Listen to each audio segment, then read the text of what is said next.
Great. So Patrick's going to be talking to us today about Rust-MAVLink, and you've got some very interesting psychedelic effects going on with the video effects there. That's great. So fantastic. Over to you, Patrick. First, I try to find the correct Chrome tab here, and I think I found it. Yes. So probably you're seeing it here now, right? Yes, coming through fine.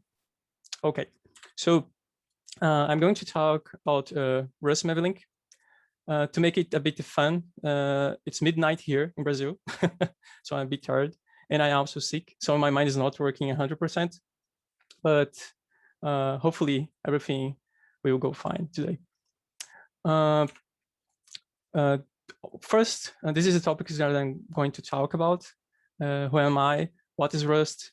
Why it's important to know about Rust, the language itself. I'll take some time to explain about the language, because if the language wasn't important, the library would not exist, because C++ or Python could provide the functionality that the Rust library or the Rust language provides. But I believe that Rust has a significant part in our development of critical applications and safe applications, safe in a way that it will not break. So as I said, my name is Patrick Pereira. I'm an electronic engineer. I also know as Patrick Electric at GitHub. I work actually right now at Blue Robotics, working with submarines and ROVs. I'm also a KDE contributor since 2016. And I work with drones and terrestrial vehicles in general, robots, since 2011. My first project was with a tilt rotor, like a V22 Osprey, working with the embedded application, creating the fly stack from the ground. And since 2016, I collaborate with ArduPIlot, and since 2017 with the MAVLink organization. So what is Rust? First, as I said, I would like to put some time to talk about the language itself and the features behind it. And without doing so, it will be not clear the important for us as developers why Rust is important, why Rust-MAVLink is a good library for us to write embedded applications to communicate with the vehicle, or creating desktop software, mobile software, or and even web front-end applications with MAVLink integration. So as I said, Rust is a programming language, but it's not just a programming language, it's also an entire ecosystem. When you have, as ecosystem, have its own release cycle, it does not depend of your operating system or your package manager of the operating system. Like if you probably have a really old Linux version that does not provide the latest version of your compiler, things like that. Rust has its own release cycle. So if you use Rust, you always will have the latest version, and everybody can work together with the language and make it easy to have the same work and development between multiple computers. It has also its own package manager. So if you want to publish your binary or publish your library or install a program like bat or heap grep or search, you can use also Cargo. It also is the build system, because it manages the dependencies of a project and builds your project as well. I will be in more details later. And also has its own documentation, learning material, code style. So it's entire development ecosystem where there is a standard defined and the people should follow the standard. It's not only as a code style, the documentation style, the tools that you use to provide this, and in all the documentation is also available in a single place where all libraries can be accessible there. And the same thing applies to the packages that you want to use, making it really easy to develop applications because as in Python or in other languages that have a package manager, it's really easy to fetch and use libraries of third parties. And also, one of the most important things about Rust is the community. A friend of mine once said that if someone wants to find a programming language to start programming, then one of the first things that it should look for is the community. A community that helps you to learn, a community that provides you with the necessary information, and also a polite community with everybody. And the Rust community is really worried about making Rust as a language in the community as friendly as possible to everybody to code on it and help each other. So why it's important, why I'm talking here about Rust. A language is like a tool. If it's the right tool for the right job, you are going to use it. Also, a tool can make your job easier or making your life in general easier. When you use a tool that can make your workflow faster or can save you time on the long term, being able to identify problems at compile time, almost all problems possible with memory leak or data share or data racing, things like that. It helps you to create really stable and reliable applications. And with the powerful of the libraries and package manager, making it possible to quickly develop a prototype or the application that you're looking for. And what I'm going to provide right now is how I started with Rust, because when someone starts talking about a new programming language, usually have a grain of salt, like, okay, it's a new programming language, as the others probably will not match C++, Python, or other like pretty standard language to software development. But Rust is getting really quick closer with a bunch of tools and really important libraries and incredible software practice and language architecture that makes development really easy. And after you start coding on it, in the end, you understand all the problems that you can find by coding other languages. So the Rust started in 2015 with the 1.0 stable version. As you can see, this is the Stack Overflow survey about the most loved, dreaded, and wanted languages. Rust, the 2015 was in the 3rd place. In 2016 was the 1st place with almost 10% over Swift. And that goes on. In 2017, the same thing happens. Same thing happens again in 2018. Same thing happens again in 2019. And 2020, with almost 20% of like over TypeScript as the most loved language. So if a language gets for 5 years in a row, the most loved language, there is a reason behind it. And that's how I started to learn about the language. And after working for more or less 2 years, I think that's a really good alternative to create embedded applications, desktop applications in general. And I believe that it's a good alternative for us as developers. So I believe that as developers, as humans, we need to be safe, because humans can be wrong, can write software that's not reliable somehow, but not because they don't understand what they're doing, but by mistake. A human, it's unreliable when writing software. Of course, we have the review process that makes it harder to bugs and problems get measured in our code base. But the thing that we need to take care is the problems that we may face one day. So we need to be saved from ourselves. And there is a really important image that explains that.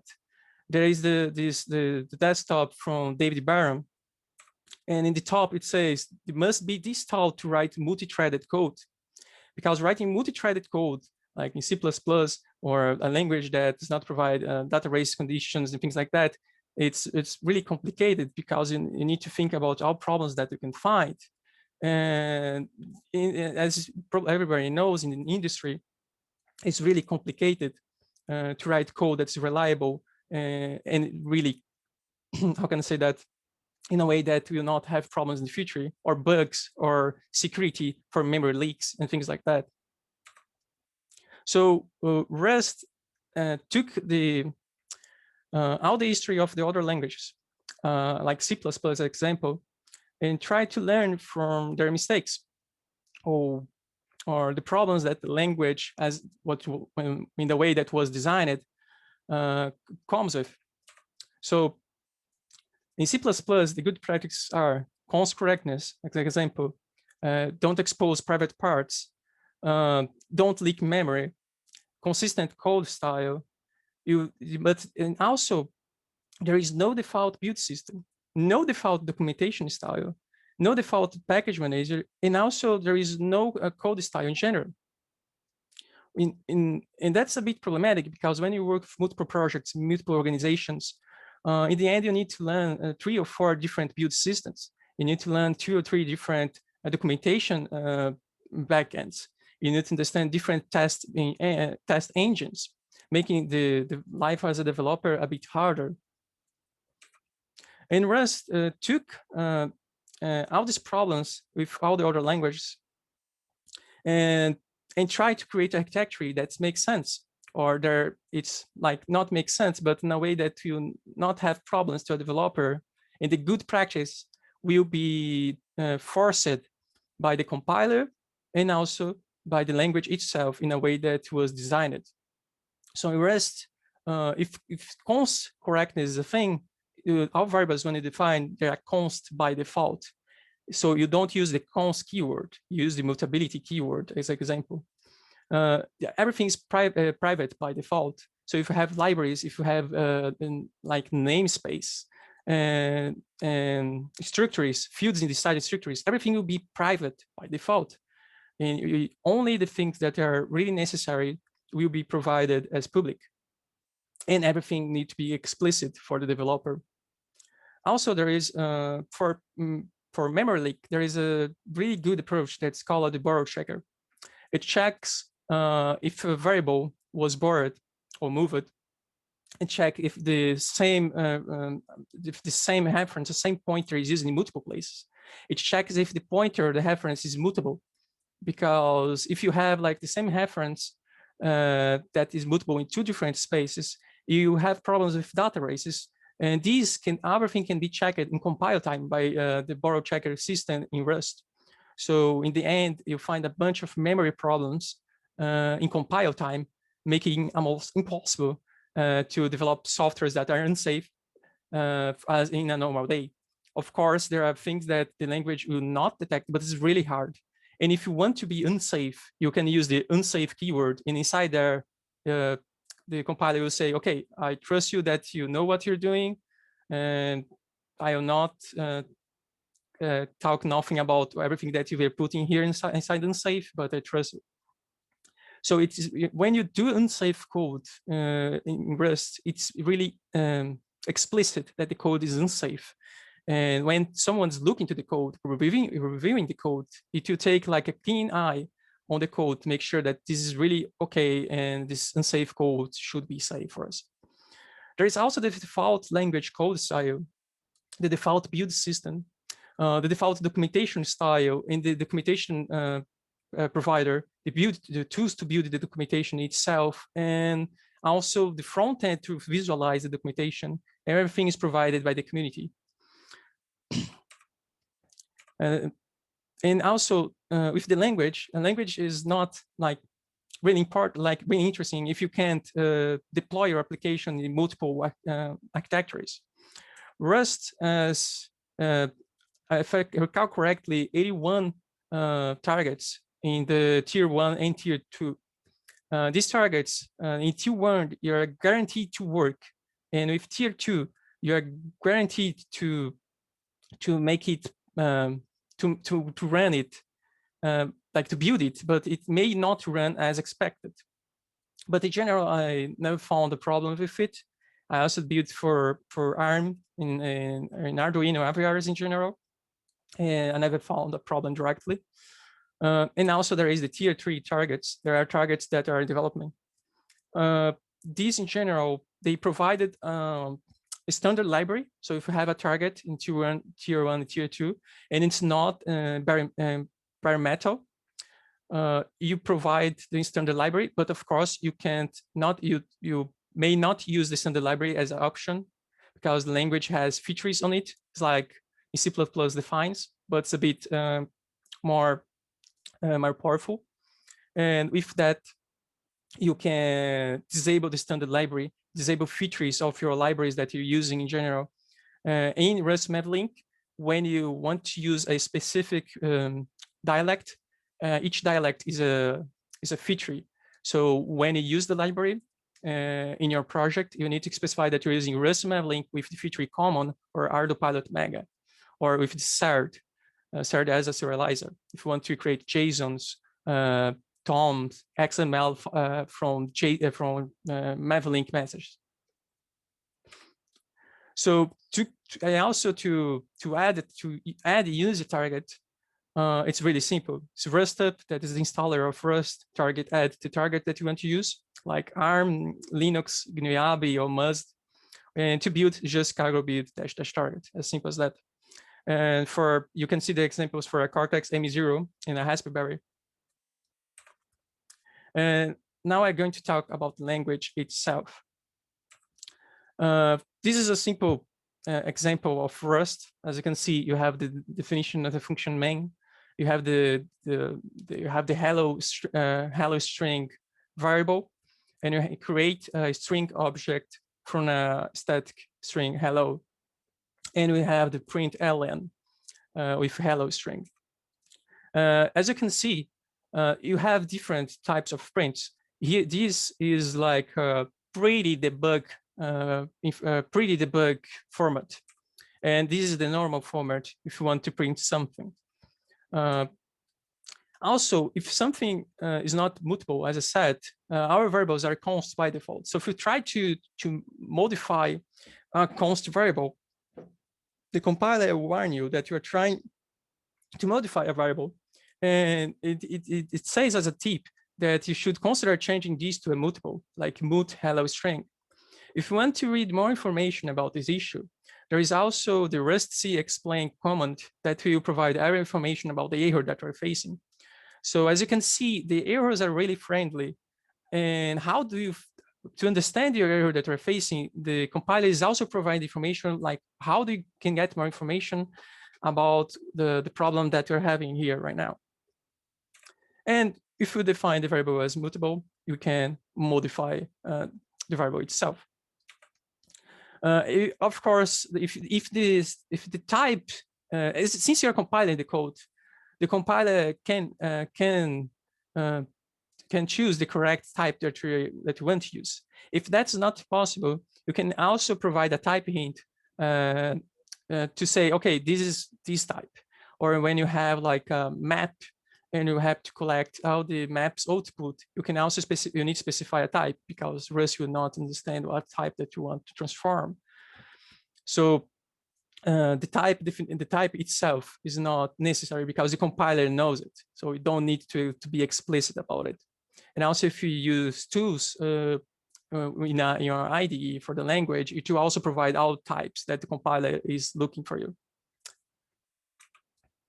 So for structure definitions, is the same thing, not so different as C++.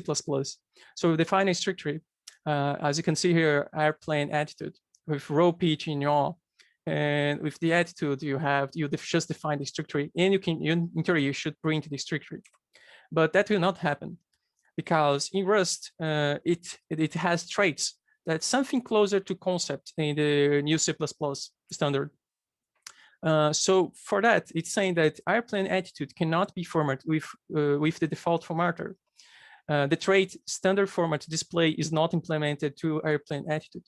So to fix this issue, the only thing that we need to do is to implement the display, or in this case, the debug trait for the structure airplane attitude. And with that, you can print the message. Or of course, this is a bit unnecessary, because in Rust, you can generate code with macros and also with the keyword deriv. With that, Rust can generate code for you, and you can also generated code before your code start compiling. In Rust, there is a step called build that first it will run a build.rs or a main.rs that will compile in Rust and will run. And when this run, it will generate Rust for when you want to compile your real code. In a way that's how the Rust-MAVLink is generated. We have a build step. The build step builds itself. It parsed all the XML files. It generated all the files for each dialect. And with that, we build Rust-MAVLink to be available in your application. So it's a really interesting approach where the language can build itself, or the program can build itself and generate the libraries necessary for its own files. And of course, there is also the normal debug. There is also the pre debug. So you can see the format is changed, but it's just for developers to understand and make it more friendly when debugging your application. And of course, you need to change your variable to mutable to change it, and you also can access the fields. But if your structure is available inside the library or inside a namespace, in theory, you should not be allowed to access it, because the structure inside the namespace is private. If we include something in a model, it will also be private. So everything is private by default. Nothing is available. So if you have, like in C++, you have a header inside a header, and you include this header, is also be available for you. And that's a bit problematic, because you are including things that you don't want. It's hard as a developer to find everything that needs to have all the includes for a file. So in Rust, it is really easy, because everything will be private by default. So you need to be explicit when something is public. So for that, we define the structure as public. But the fields inside the structure is also private, because you can have like fields inside your structure that are necessary for your functions or for your traits to work. And there are fields that may be accessible to the user. So you need to do this decision to show what is available or not for the programmer.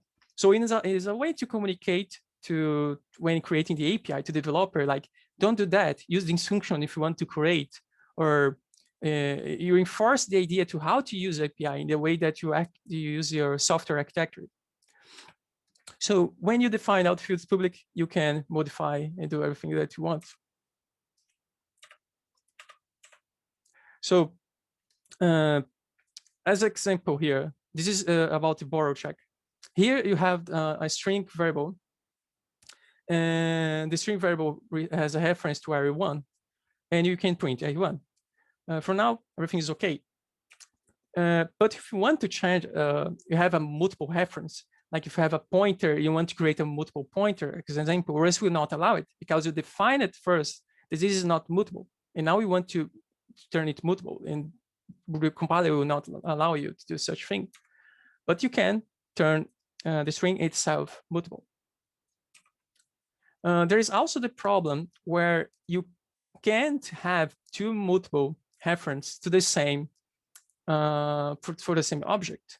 The reason behind that is that Rust has restrictions to prevent data race. So at compile time, it's able to identify when something is unsafe when you have or don't have threads, and say, okay, what you're doing here is not safe. You'll not compile, and that's not okay. So this is necessary if you want to create code that is safe, because this will take care for any data race condition. Because two or more pointers can access the same data at the same time. And you can have one that can be mutable. But when you have multiple references for the same thing, you are going to have problems with the data race. And everything is checked at compile time. So making the code more reliable. It's really hard to have a Rust code that compiles and have problems. Usually the only problems that you're going to have is the problems that you said that you are going to accept it. So now I'm going to get inside talking about MAVLink, how to use MAVLink with Rust. So this is a bit of example of Rust-MAVLink. First, you create a MAVLink connection. You need to specify the type of the connection, like UDP in, UDP out. You can also not use the MAVLink connection. You can use anything that implements the trait IO. So if you have a file or you're receiving data via UDP, TCP, or anything, the only thing that needs to have access is to the concept. So if you have a IO device or IO structure that implements the concept IO, Rust-MAVLink should work. But in this case, as you can see, we are creating a connection that uses the MAVLink ArduPIlot messages. And with that, we are setting the connection with MAVLink version v1. By default, in Rust-MAVLink, the version is version 2. And with that, we create our ARC or a smart pointer. ARC stands for atomic reference counter, because we are dealing now with threads. Rust-MAVLink does not, when you try to decode data, it will lock your IO device until it finishes a message. So right now it's necessary to have threads if you have an endpoint receiving data. Otherwise, you're going to lock the decoding method. I'm trying to work on it to fix this issue, and probably it should be fixed soon. So with that, we create a atomic reference counter from Mavicon, and we clone this atomic counter or this smart pointer to the thread. Doing so, we have two smart pointers that are atomics and are shared between two threads. And this vehicle can send by default the heartbeat message. And if checking if the answer is okay, it waits for 1 second to repeat the message. Otherwise, we'll print what's going on. And after that, there is a loop where you can receive the message. So you check type of message. You by default you receive a tup with the header and the message itself. The header, as a MAVLink header, contains information about the vehicle, and the message is a MAVLink message. If something goes wrong, if you don't receive the message, you can also print what's going on. And when you receive a message, if you run the example in Rust-MAVLink, you are going to have as output, like received common raw emu data in the data of the message. Right now we use enums. There is something wrong in the presentation because I had an example with enum. But imagine enum as something that can contain data. So you can have a normal enum, and you can also have an enum that contains data. In this case, you have a common enumerator. That's a common MAVLink message. Inside the common MAVLink message, you have the common MAVLink message. In this case, you have the raw emu. If the raw emu, you have the raw emu data that is a structure that defines the MAVLink message. You also have the ArduPIlot message. As said in the previous slide, well, I was using ArduPIlot Mega as an example. And with that, there is the scene state. This is ArduPIlot Mega message. And with that, you have the ArduPIlot, the scene state output of the message itself. Rust-MAVLink, as I said, has support to SARD. SARD is the common library for serialization. So if you want to create JSONs from it, or if you want to create XML, TOM, or any data that can be serializable, SARD will do the job for you. And this is really handy when you need to create applications that are for web, or just want to have the data in a available, in a friendly way to be accessible. And there is also for embedded applications. So in this example, I'm using the Cortex M0.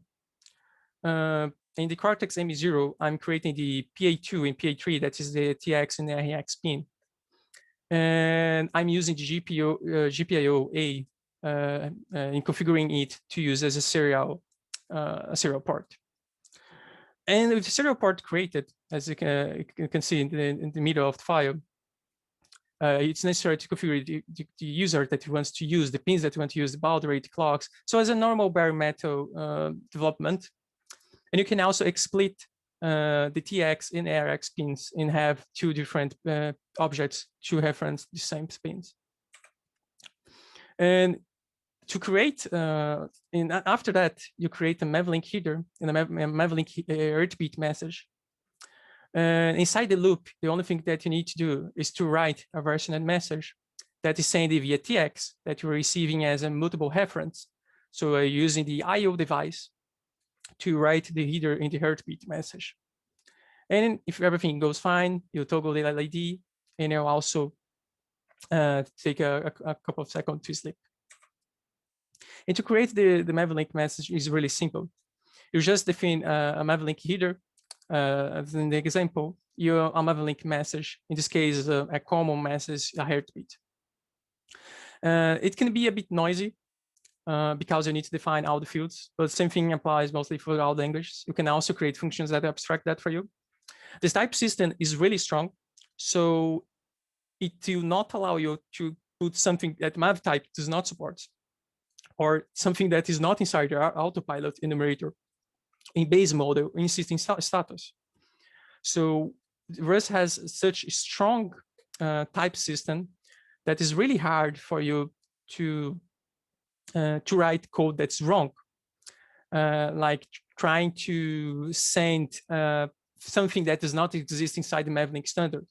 Since Rust-MAVLink follows the XML description of the MAVLink message, it will generate all the code related to it. So if you send something that does not follow the standard, Rust will complain about it, saying that, okay, this field that I'm trying to use does not follow the rule that you described. But this is handled by the language itself. If something may be possible to fail, you have like a result or optional return types. And with that, we can understand what's going on, what is the problem. And it's really interesting work on it because I was able to find one or two problems in the specification of the MAVLink implementation inside ArduPIlot. There are issues created about that. But it's important to see that a language is really helpful. And since it's strong with type system, it's really easy to find such problems with it if something does not comply with the MAVLink specification. So about the future of the Rust-MAVLink, something that does not have it right now is async support. You have to control everything by threads. There is also no blocking parser. When you try to receive something, it blocks until you receive a MAVLink message. Also, there is no full support to MAVLink signatory validation. We do have MAVLink signatory, but there is no validation for now. And also the MAVLink version, it should be decided at compile time and not runtime. Same thing applies to the version and also for the dialect. Things that I would like to complement is that I did some examples, some tasks with size. And most of my tasks, I got a smaller memory footprint with Rust, working with the Cortex-M0 and also with AVR. For both like serial, sending a simple heartbeat, the difference can be, if I'm not mistaken, it was 700 bytes, like 1.4 kilobytes for Arduino example using MAVLink C library, and around 800, sorry, it was only difference to 2 kilobytes. In the end, the serial implementation, only the serial implementation was only a few 400 bytes, but the difference between the Rust implementation and the C++ implementation in AVR or in Cortex-M0, it goes over 2 kilobytes. So it's really interesting as a low memory footprint. I got in some problems with the presentation. I don't know, some slides did not appear. But when coding with embedded application, since the type system is really strong, it will identify when you're trying to do a wrong register configuration, or trying to register a pin with the wrong register. When try to put, like, you have a pin that does not support serial and try to configure serial in this pin. So the compiler will detect everything in compile time, and that's really interesting because it saves time. And when you work with embedded applications, if you check the STM, the Cortex M0 documentation for Rust, you can see that you don't need to check a look on the datasheet. Everything is provided in the documentation itself. I was a bit fast in the slides. I wasn't able to talk a lot about Rust-MAVLink because it's a bit complex and I need to explain everything related to the language itself. But it's a good alternative if you want to develop, as I said, applications, desktop applications, or bare metal applications, and to create reliable code in general. I do believe that in the future, more and more applications will be writing Rust, and probably in robotic systems, it's getting more and more attention.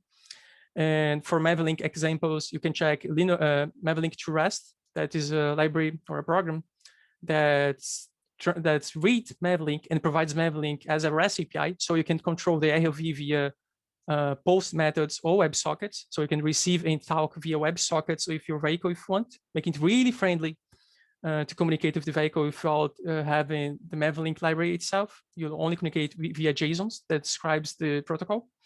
And also the MAVLink camera manager that I'm working on that has JStreamer integration, Rust, and uses the MAVLink protocol via the ground station to provide information about cameras, controlling, etc.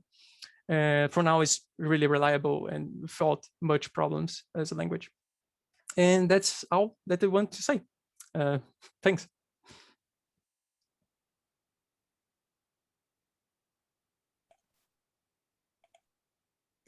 Fantastic. So thank you very much, Patrick. Really appreciate that. And it looks like Rust provides a really nicely structured way of interacting with MAVLink.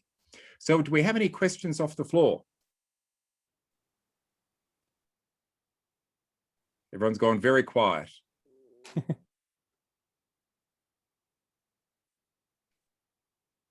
Very quiet there. So I think I was actually wondering about with the multiple mutable references, I was sort of in the back of my mind was, should we at some point think about implementing some types of things like drivers and things in ArduPIlot in Rust, because, there's been a lot of projects that are looking at that possibility. If you can't have multiple mutable references, that's a very common pattern we have. Can you embed a mutex inside the reference so that you can have multiple mutable references, but it uses the mutex to make it memory safe? Yes, that's how you do it. So when you have like a static variable, in theory, a static variable is really dangerous. So for that, if you have a static variable, you need to define the static variable as an arc, atomic reference counter. Inside the atomic reference counter, you need to put a mutex to make it sure that you don't have problems between threads. Right, great. Okay, really good. Well, I'm actually looking forward to having a bit of a go with Rust with MAVLink. It looks like a very nice syntax that you've developed. And so it looks really expressive. So I might have a go at that soon. So thank you very much. If there's no more questions, then this is actually the end of the first session. So I'll just check if there's any questions off the YouTube feed. Now, okay, we don't seem to have any questions at the moment off the YouTube feed. So, just one question there, I guess, from Alex Burka about where the slides are, in case. Yes, so Patrick, could you possibly send me a link to your slides and I will put them up as a link inside the schedule so that everyone can access the slides? Is that possible? Yes, totally. I will send it right now. Great. Just send me that on Discord and I'll pop that up in the schedule immediately afterwards. So thank you very much, Patrick. Really appreciate that talk. And so that brings us to the end of the first session of the conference. So the next talk that we have for today in Australian time is 7 p.m. this evening, which means that's another 5.5 hours from now, just under 5.5 hours to the start of the next session. And the idea is that this evening session is going to match with slightly better time zone for European speakers. And so the next speaker we have lined up is Samuel Tabor, giving a soaring update at 7 p.m. this evening from Scotland. So we'll have a break now and time to go out and get a late lunch if you're in Australia, and otherwise some dinner or breakfast wherever you are in the world. Feel free to hang out and chat in the chat rooms for the conference on Discord, and also join the voice channels on Discord. So I'll be shutting down the Zoom call now, and I'll also start processing some of the videos, and I hope to get up at least draft versions of the videos up on our YouTube channel quite quickly. And then they'll be refined later when Louis starts doing some work on them. But thank you all. Thank you all the speakers from this morning. So Paul and Randy and Patrick, much appreciate your fantastic presentations. And I didn't miss out anyone, did I? We got that right. So, only yourself. And I'm sorry. Oh, myself. Yep. I'm not going to thank myself. And so look forward to talking to you all later today for the evening sessions. And there's only 2 talks, so 2 hours of talks in the evening session. So see you all back here in a bit over 5 hours time, and for more conference goodness. All right, and thanks everyone for our audience on the live stream on YouTube as well. Thanks everyone. Bye-bye, people. Bye Thanks, everyone. Good night. See you guys.